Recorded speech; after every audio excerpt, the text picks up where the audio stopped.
Hello viewers, welcome to দিদি রান্নাঘর channel.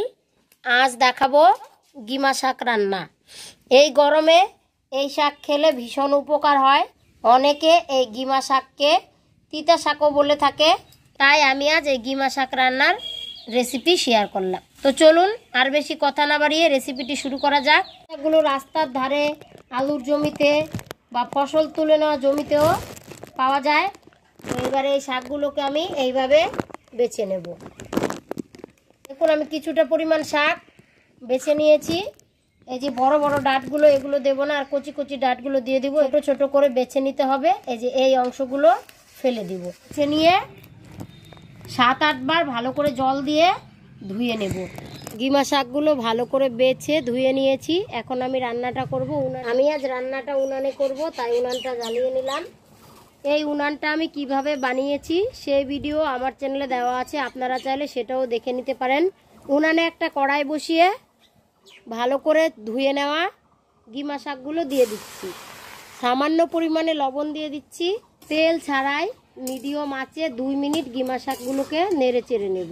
সামান্য পরিমাণে লবণ দিয়ে 2 মিনিট নাড়াচাড়া করার কারণে দেখুন কতটা জল বেরিয়ে এসেছে। এখন এই শাকের জলটাকে শাক ঝরানো গামলায় ঢেলে জলটা ভালোভাবে ঝরিয়ে নেব। শাক ঝরানো গামলায় শাকের জলটা ঝরিয়ে নিলাম। কড়াইটা ভালো করে ধুয়ে গরম করে নিয়েছি। গরম কড়াইয়ে পরিমাণ মতো তেল দিয়ে দিচ্ছি।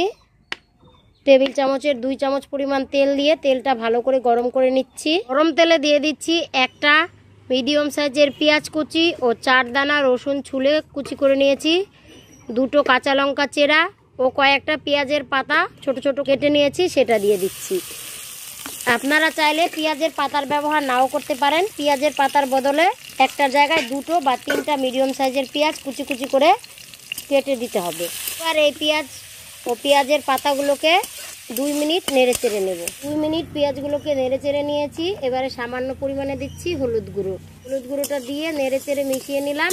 এবারে জল ঝরিয়ে নেওয়া শাকগুলো দিয়ে দিচ্ছি।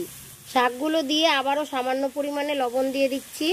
লবণের পরিমাণটা স্বাদ মতোই দিতে হবে। 3 থেকে 4 মিনিট উনানের আঁচ মিডিয়াম রেখে নেড়ে চেড়ে ভেজে নিলেই তৈরি হয়ে যাবে গিমা শাক ভাজা।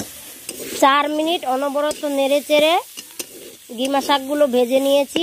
তো গিমা শাকটা রান্না একদম কমপ্লিট হয়ে গেছে। এখন নামিয়ে নিচ্ছি।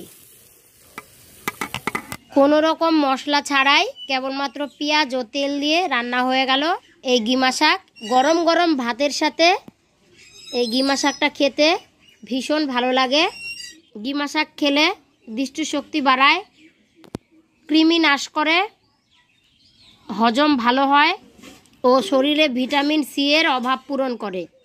তো বুঝতেই পারছেন এই গিমা শাকের কত গুণ। অবশ্যই রেসিপিটি ফলো করে বাড়িতে ট্রাই করুন।